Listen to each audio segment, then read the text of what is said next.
Salut, on se retrouve pour le 4e épisode de nos aventures à vélo autour du monde. En ce moment on est plutôt posé, donc j'en profite pour faire du montage vidéo. D'ailleurs à ce propos, si tu aimes, n'hésite pas à appuyer sur le pouce en dessous de la vidéo, t'abonner pour être au courant de toutes les nouvelles sorties, et même nous laisser un commentaire, ça fait toujours plaisir. Aujourd'hui, on t'emmène en Grèce continentale. On a adoré des paysages de rêve, une bouffe extra, des gens toujours super sympas.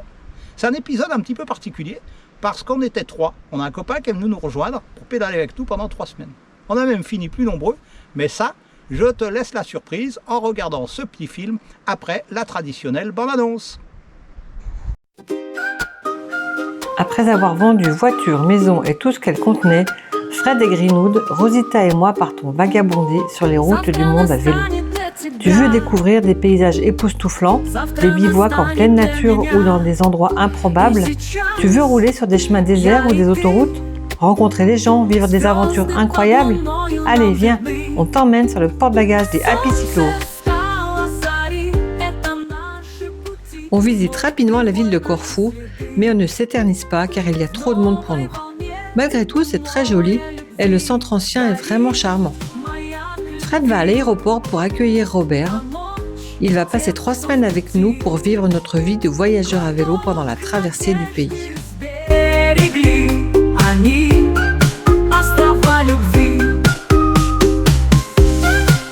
Le lendemain, c'est donc à 3 qu'on part au nord de l'île où nous établissons le camp de base pour 2 nuits dans un chouette camping.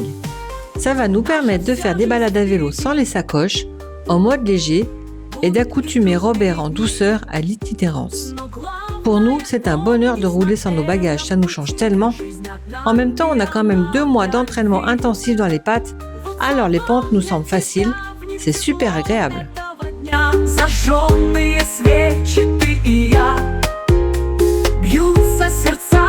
Романтический вальс горит, маяк любви. Помочь тем, кто в пути. Глоток надежды сберегли они, острова любви.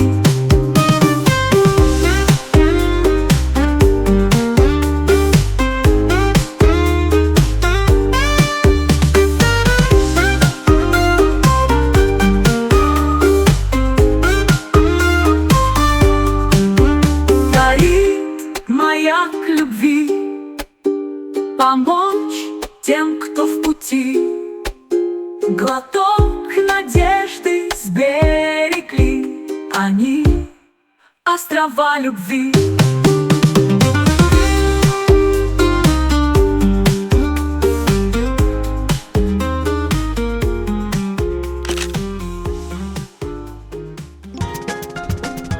Pour notre première vraie journée de cyclo-voyageurs, c'est parti pour parcourir l'île du nord au sud avec de belles montées.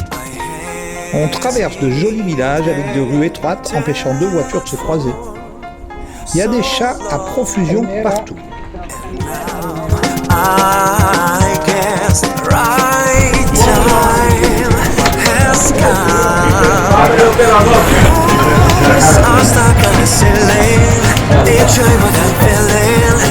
Until the sunrise, you came and my heart is breaking.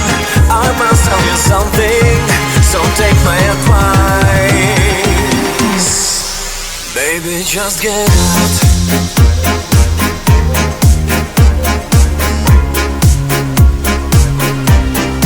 Baby, just get out. Primera. Just get out. Let's not be screaming loud. My patience running out. Baby, just get out. Don't be screaming loud. My patience running out. Ooh, yeah.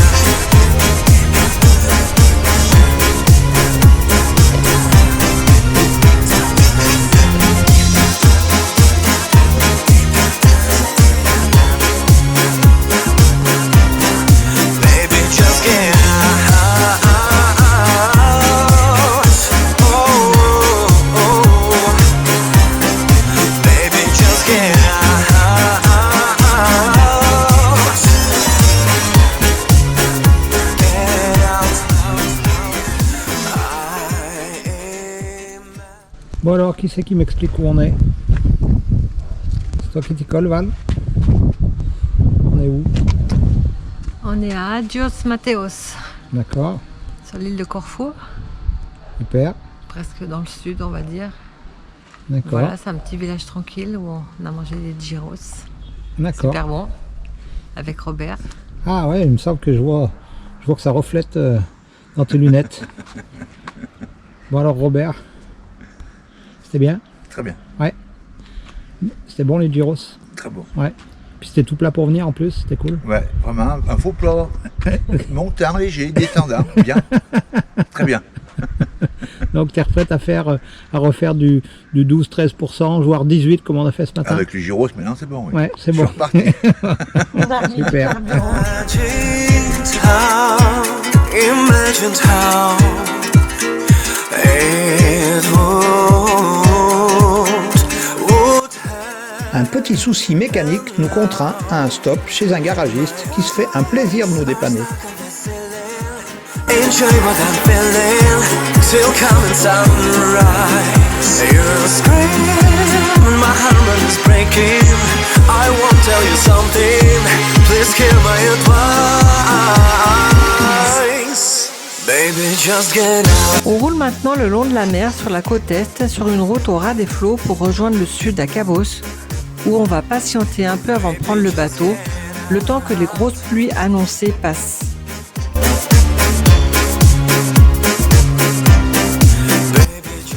On débarque à Igoumenitsa sur le continent, et puis on quitte la mer et on se dirige vers les montagnes. On est rapidement sur une petite route où on voit très peu de voitures. Et ben on est content de retrouver ce calme et cette ambiance avec des paysages splendides. Arrivé en haut d'une belle côte sous la pluie, on arrive dans le petit village de Keramitsa. Il fait froid, on doit trouver un endroit pour bivouaquer. Après discussion avec les clients du café, puis le pop, Marina nous propose finalement de venir dormir chez elle, ce qu'on accepte avec gratitude. C'est une chouette fille qui nous a hébergés alors qu'elle ne nous connaissait pas. Le lendemain, on la quitte avec émotion. C'est vite remplacé par la transpiration, car notre route se trouve 200 mètres plus haut. Baby, just get out.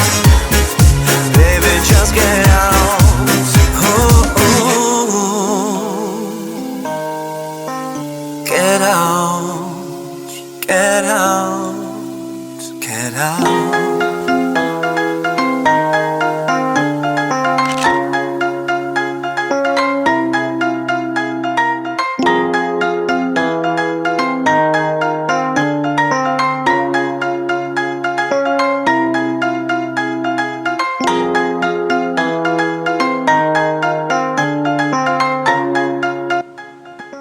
On descend en direction du lac de Ioannina et on plonge dans une nappe de brouillard qui nous glace.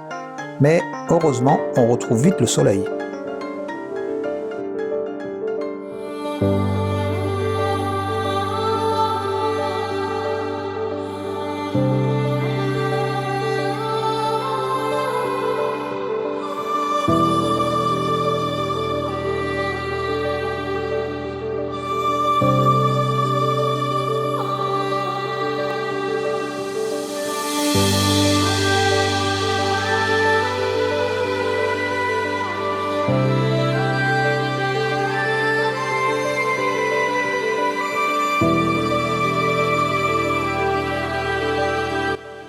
La pluie est annoncée pour la nuit prochaine. Grâce à un couple de cyclo-voyageurs qu'on suit sur Polar Steps, on sait qu'il y a un très grand hangar à côté d'une église avec fontaine et toilettes. Il a plu des trompes d'eau une partie de la nuit et de la matinée. On est super content d'avoir trouvé cet abri. On profite d'une éclaircie pour lever le camp et on s'élance vers le col de Kotara. Robert, qui craint la pluie et en a marre du dénivelé, a trouvé une super solution.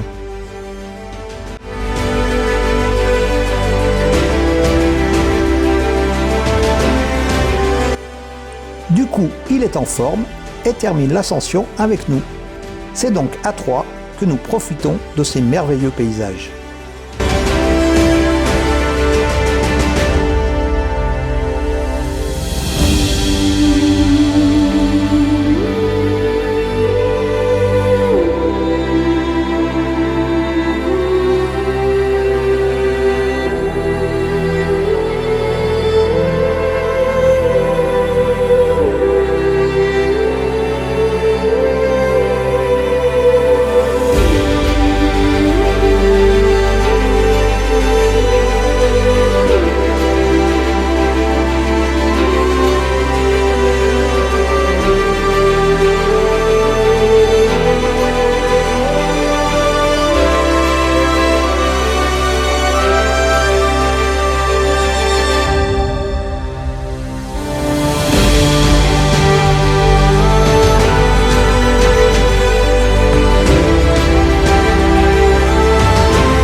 Après une petite étape facile, on arrive au camping au pied des météores.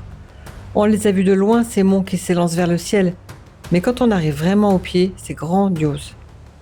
On a beau avoir vu de nombreuses photos de cet endroit hors du commun, on n'en reste pas moins émerveillé lorsqu'on découvre le site de nos propres yeux. C'est tout simplement époustouflant. Pour la petite histoire, à partir de 985, les premiers ermites ont occupé des grottes dans ces pitons rocheux sculptés. C'est à partir du XIVe siècle que l'on voit apparaître des édifices perchés au sommet de ces pitons. En tout, il y en aura 23. On y accédait alors difficilement par des cordes, des échelles ou d'astucieux systèmes de filets accrochés à des poulies. Malheureusement, au XVIIIe siècle, la plupart des monastères tombent en ruine. Au début du siècle dernier, des escaliers sont construits pour rendre l'accès plus facile aux 6 monastères et couvents qui existent encore aujourd'hui. Ils sont très bien entretenus par les moines ou nonnes qui y habitent.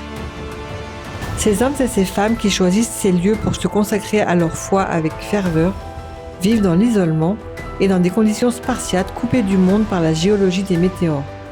Outre l'atmosphère religieuse, nous avons apprécié les moments de quiétude dans ces monastères.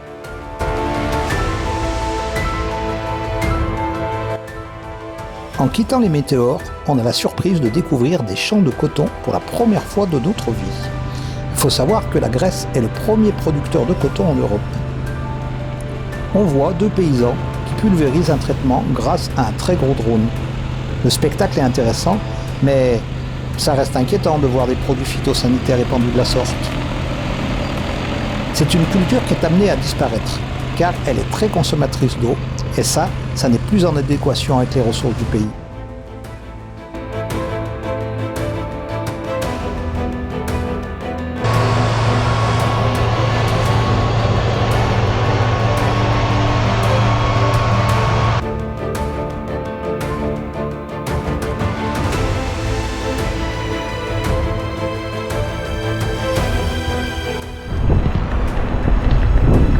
Les bords de route parsemés de boules de coton. Bon, quelques déchets aussi, mais on va retenir que la poésie. Mais dis donc, c'est quoi ce 4e vélo? Sur la route d'Athènes, avec Maurice et Robert et Fred. La famille s'agrandit avec Mao, un cyclo-colombien sympathique et attachant, avec qui nous faisons trempette à Thermopyles, dans une eau soufrée à 40 degrés.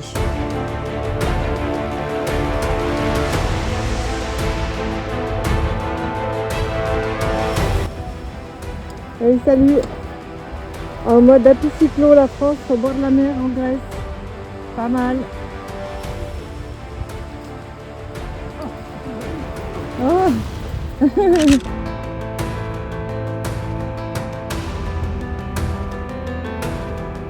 Qui a volé, a volé, a volé, a volé l'orange du marchand.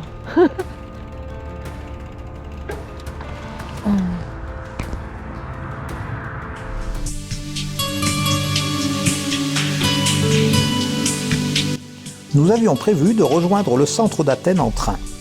Mais une grève des transports en commun nous fait sauter sur nos vélos pour 80 km et plus de 1000 mètres de dénivelé dans des paysages magnifiques que nous n'aurions pas eu la chance de voir si nous avions pris le train.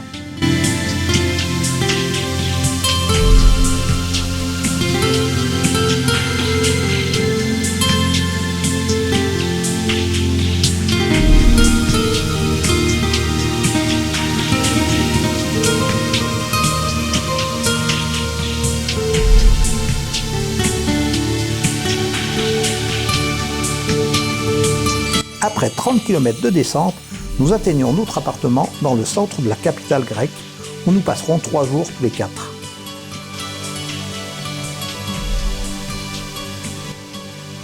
Athènes, berceau de la civilisation et de la démocratie, est une ville chargée d'histoire. Nous profitons de tous ces monuments anciens dont quelques-uns sont toujours utilisés. Ainsi, le stade panathéique, initialement construit en bois en 330 avant Jésus-Christ, a été reconstruit et recouvert de marbre blanc pour les premiers JO de l'ère moderne en 1896 et utilisé pour ceux de 2004. Avec ses 60 000 places, des concerts y sont encore régulièrement organisés. On se balade dans le quartier de la Plaka, puis on grimpe sur l'acropole qu'on admire de loin car on l'a déjà visité lors d'un précédent voyage. Devant le Parlement, on assiste à la relève de la garde, assurée par l'unité d'élite présidentielle. Elle a lieu toutes les heures, 24 heures sur 24. La tenue des gardes et la chorégraphie sont chargées de symboles. Par exemple, le kilt, avec ses 400 plis, rappelle les 400 ans de domination ottomane. Le gilet est brodé de motifs traditionnels. Le bonnet rouge symbolise le sang versé et le pompon noir des larmes. Les sabots, eux, pèsent 10 kilos. Leur pompon servait à cacher un couteau. La gestuelle a aussi plein de significations. Selon la position des jambes et des pieds, ça signifie « je marche sur l'ennemi, je lui mets un coup de pied haut, je l'enterre, etc. »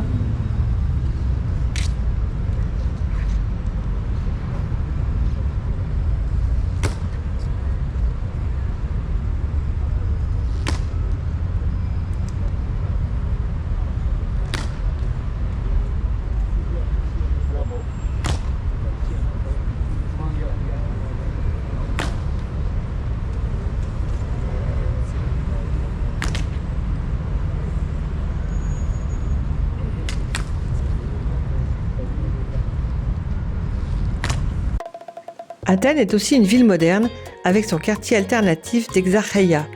On y voit des tags « Welcome refugees, tourists go out », des graffitis. La plupart des imprimeurs, éditeurs, libraires et épiceries bio sont installés dans ce quartier, ainsi que de nombreux squats et des lieux autogérés.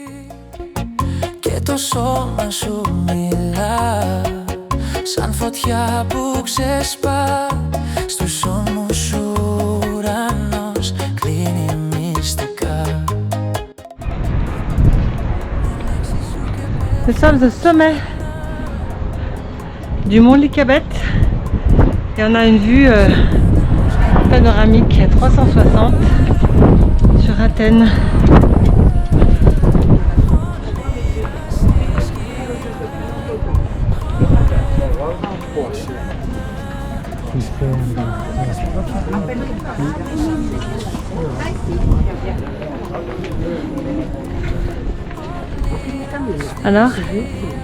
Alors super. T'as vu quoi? J'ai vu Athènes. Et alors? Et j'ai vu les Athéniens. Donc c'est beau. C'est tout, c'est beau. C'est très beau alors. On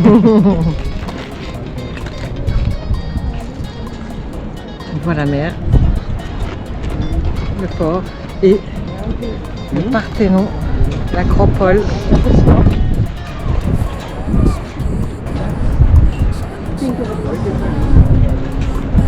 Un jardin, des succulentes et des cactus.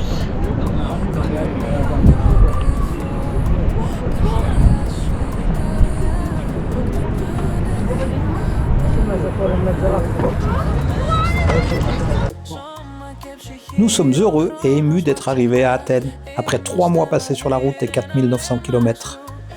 Un nouveau chapitre va maintenant s'ouvrir, beaucoup plus calme en termes de vélo. Nous allons en profiter pour réfléchir à la suite de notre voyage et découvrir la Crète, qui est fabuleuse au dire de tous. L'aventure continue, alors à bientôt pour le prochain épisode des Happy Cyclo.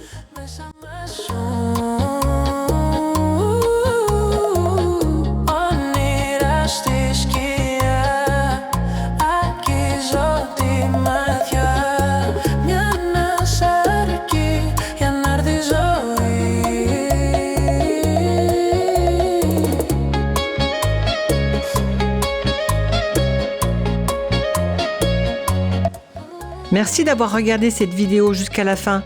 On vous souhaite une très belle année 2026, une bonne santé, des beaux voyages, des aventures et profitez de la vie!